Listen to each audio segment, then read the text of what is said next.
David, this is one of your subscribers. I'm always tuning in to see what you have to say because I always agree with you. Okay. However, I felt the need to respond because this is Black History Month and, you got some hard-hitting stuff coming up. I can't wait. However, I wanted to respond, David, on behalf of Black women because I've noticed that a lot of times you say to the subscribers on your videos that, you tell the men, hey, Black men, these Black women don't respect you all. You are telling the truth.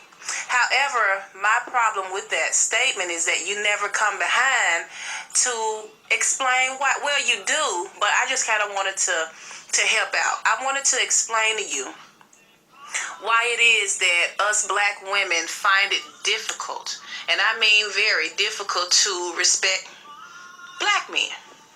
I'm Black myself, okay? And I am from the South, and I'm well-traveled. So when I speak about the Black men that I'm getting ready to speak about, I'm not only talking about Southern Black men. I mean, I've experienced friendships, relationships with men all over the United States. David, one thing you need to know about Black men that Black women are becoming very, very fed up with is we have to become the caretaker, okay? Let me put it to you this way. We have to suddenly turn from girlfriend to mama within a matter of days when we date them. What I mean by this is I can't be a woman with this Black man. I can't sit back, put on my pretty shoes, doll up so you can come take me out. No, because guess what? I have to treat. I got to take you out. Most of the time, you don't have a car. So I'm having to pick you up. If you do have a car, I probably have to get the gas. And if we ever do make it out, guess what? The waiter, he's going to bring me the ticket because not only does he already assume that I'm paying, but he's naturally going to assume it because the Black man I'm with look like a teenager, David. He looks like a teenager. He's got an oversized shirt on, jeans, and tennis shoes. Okay? I'm dressed in a business suit, and this is what he comes out to dinner with me. This is just your typical Black male now. I don't want you to think that I'm talking about all Black men, but this is your typical one. Also, David, this is what Black women get sick of, okay? We have to take care of you. We have to provide room and board for a man that we haven't had a chance to invest anything with. What I mean by that is we have to take you into our home. We've got to feed you. We've got to clothe you. We've got to bathe you. We got to give you groceries to eat. We got to let you use our electricity, our phone, our car. Pretty much we're taking on another child is what it is. You are an additional child in our home. I mean, hopefully we can claim you on our taxes, right? And then when the Black men do come into these women's lives, they come like children, David. They come like a sleepover.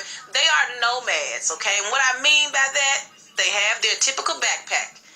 You name me anybody, I'm telling you, they come with their backpack, and guess what's in the backpack, David? They got their Xbox, they got a PlayStation, video games, little boy stuff. This is what they got. They come and they sleep on the couch. They're an additional child. They are an additional burden. They're not coming in to invest. They're not coming in to contribute. You know what? A lot of times us Black women, and me specifically, I've had to encounter situations where I want to make something work with a brother, but he doesn't have any potential. You know why? He doesn't have any job skills. His criminal record is all screwed up. He really don't got a driver's license. So, hell, whenever we are out, I got to drive him around again like he's the child or the woman. See, this is what I'm talking about when I say we can't be women with them. I got to help him fix a resume because surely, he doesn't have one. I got to teach him how to dress for the interview. I have to, give him vocabulary to use. He still talks like a child. David, they're children. A Black woman who's successful, she doesn't want another child. This is not what she wants. She wants a man. She wants to feel their security. This is in nature. You know, David, I also had a problem with you saying how black women, we just melt in the arms of white men. We all tame with them, but we wild with y'all. Well, I'm just going to be honest with you. That's because white men provide security. And not only in the forms of financial security, but physical security. Black men are cowards, and I think a lot of people know that by now. They're effeminate. The reason why I say they're cowards is because they're extremely effeminate. When I've argued with a black man, I feel like I'm arguing with one of these females out here. I'm a woman, okay? When I get upset and my voice gets loud, hell, he is getting loud. Come on, he's supposed to be the male. He's supposed to be the voice of reason, but he getting loud with me. We sitting up arguing all night like two damn women. He's in the mirror longer than me. He's getting pretty. He's getting cute. He's swinging his dreads around. You know, it's just, they're not masculine enough. They're just not. They can't contribute. They're nomads. You know, like I said, they come with an extensive criminal background. Not to mention, they come with children from more than 2 or 3 women. Oh, David, we're sick of that. I got to deal with your baby mama drama. And I usually don't use that term, baby mama, but you know what I'm saying. We got to deal with their other kids' moms. And I think since these men are so effeminate, they actually like that attention. They like to see her calling me and I'm calling her and we are. They love the attention. Again, like females. This is what they're like to us. It's just too much, David. It's too much. They're not worth the energy. They're definitely not worth the sex, and they're just not simply worth the investment in the long run. Okay, when a woman is coming with her degrees and her job experience, her home, her car, no, she don't want him. No, David, that's not what we want. David, when we riding down the street, they look literally like clowns. Oversized clothes, baggy jeans, and what's with the homosexuality reference with them pants sagging? I can't take that anymore.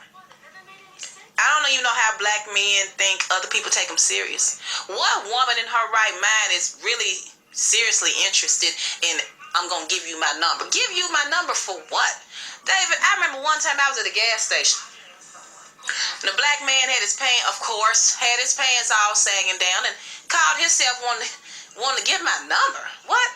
That's another thing. Black men don't know how to talk or date, but I'll get to that. But basically, I guess he halfway thought, because he deal with ghetto women, he must have assumed that I was going to fall for his lame mess too, you know what I mean? And so he approached me and said, hey, can I get your number? Do you know what I told him? I wasn't afraid to tell him either. I straight up said, I looked around like I was looking for someone to be behind me, right? And he was like, what you looking for? I said, I'm thinking a man is behind me because surely you're not into women with your pants hanging down like that. He was embarrassed. Yes, he was, but I got back in my car and I went on by my way, okay? But back to what I was saying, they don't know how to date us. We want to be dated properly. Take me out, treat. Know how to dress when you take me out. Know how to court me. Black men, typically black men, they think a date is, I'm going to text you a few what's ups. I'm going to bring some weed or some drink to your house and then we're going to have sex. That's a date. That's a date? Y'all don't even know how to court us, all right? If we do have a chance to get on the phone, you don't have anything to talk about, if I talk about something on an intellectual level, I'm boring you to death because I ain't talking about Lil Wayne or something. Yeah, it's a trip. It's a trip. They're too clownish. They're nomads. They're children. Black women are tired of having to be the woman and the man in a relationship. I don't want to pick you up for a date. I need to be picked up. I'm a woman. Just go back to nature. It's all they got to do. And then I've heard a lot of black men say, baby girl, this 2015 women treat nowadays. And then, of course, at the end of that sentence, he's swinging his long dreads. Of course. Because he's feminine. And I come from the old school. No, you still a man. Treat me. Take me out. Pick me up. Take me out. That's just nature. That's the natural thing. You're supposed to be wanting to show a woman your ability to provide security, economic and physical security. That's just natural. That's in the animal kingdom. That's in the other cultures. But black men don't seem to have this ability. I don't want you coming over my house camping out, going in my refrigerator, using up all of my electricity, cannot borrow your car. Come on, be a man. If I just want another child, I just have me another child. Good grief, So anyway, David, I just felt the need to respond to you, letting you know. Because, see, the next time now, I'm one of your long-time subscribers. I love listening to you, David. But next time you tell black men that, well, this black woman don't respect you, you need to tell them why. Because trust me, it is not solely me. Trust me. I mean, we can't take them serious. They can't possibly think that we're going to continue on dealing with this black man in the state that he's in. Not only do you look like a clown, you act like a child, you can't do anything for me. Most black men think, well, I'm going to give her some good sex. This is how they think. They think on that small of a scale that your sex is going to get me. If that's what I can get that, but if I'm going to get that, I'm going to get that with somebody who can take me out. I'm going to get that with somebody who can have a decent conversation with me. I'm going to get that for somebody I don't have to drive around. I mean, if I'm going to give you some sex, that's who's going to get it. But anyway, enough of that. Just wanted to let you know how I felt on that topic.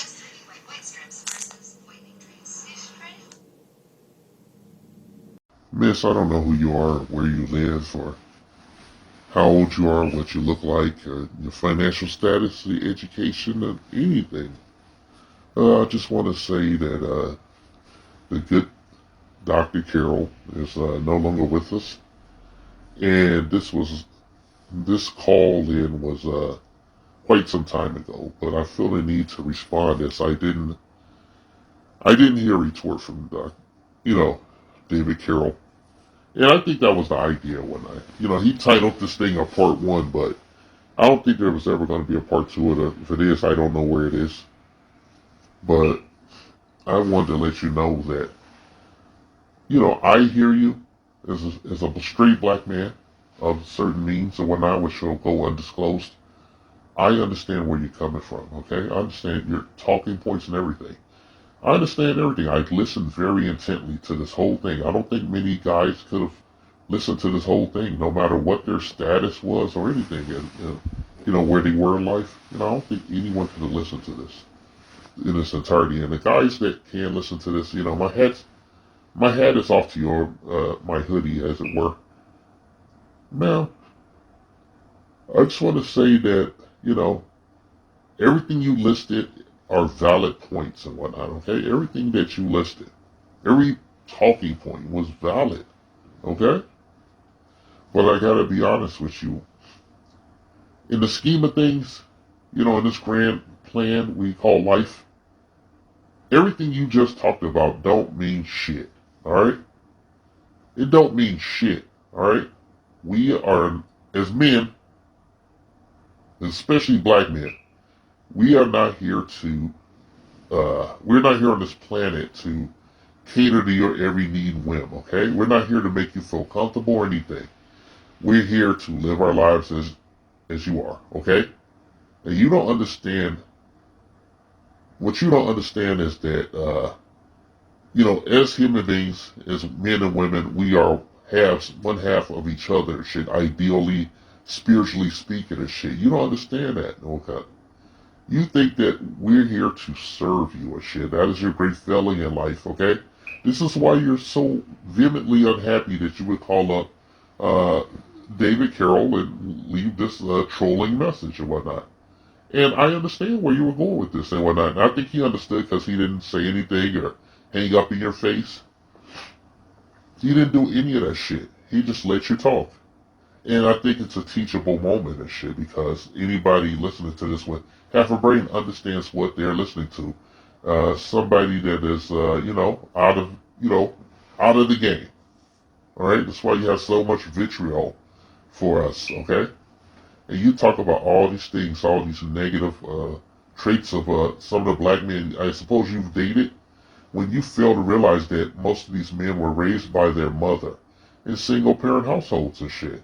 So you guys consistently never stop complaining about the men that you engineered, created, and put out into the world and shit to fuck this fucking, black community up, this so-called black community. You never take accountability. You never take responsibility. It's a broken record.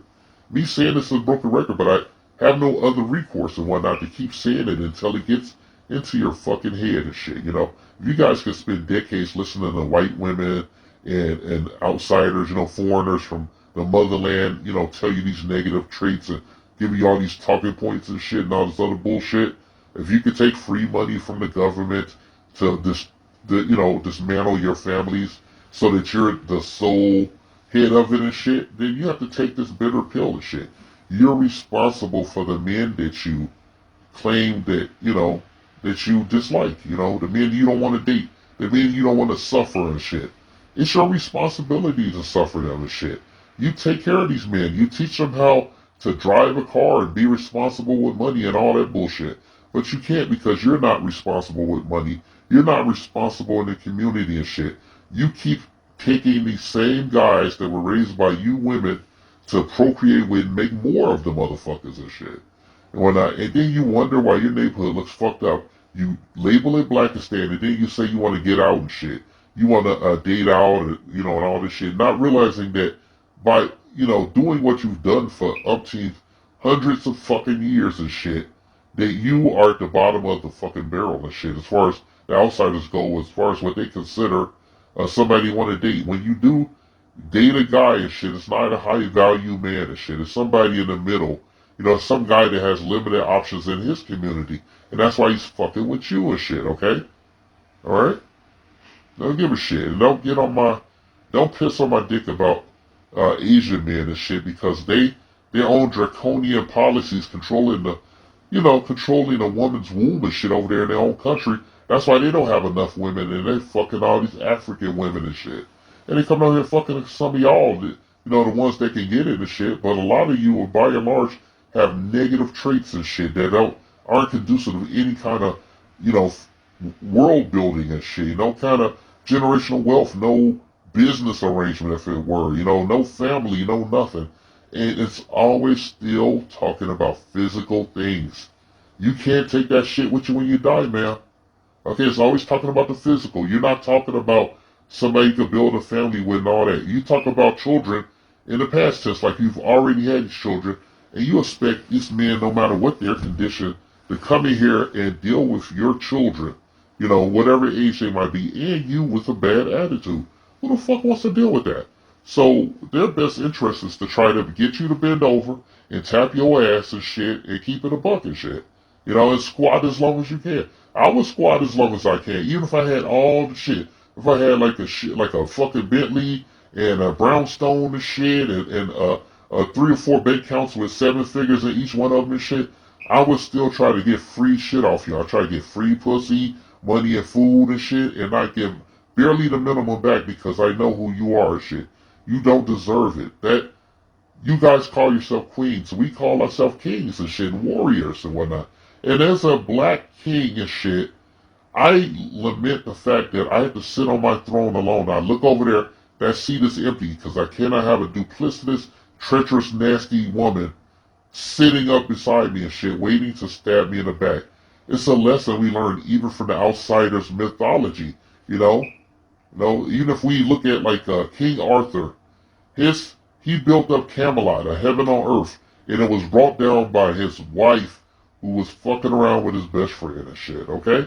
And this is not a stone's throw of reality from the black woman and shit. Look what you traded. Look what you traded away. Look at your future. All these generations, look what you took the community and you perverted it into because you weren't supposed to be running it alone and shit. We're supposed to be two. Two become one. That is what marriage is, you fucking idiot. Two become one. But in the community, you guys sit on top of it and you complain about what you made it. It's a perversity of the natural order. Alright? So, basically, I've just been telling you for all this time that whatever you want, your opinions about things and your feelings about straight black men, whatever their economic condition, mental or spiritual, don't mean shit.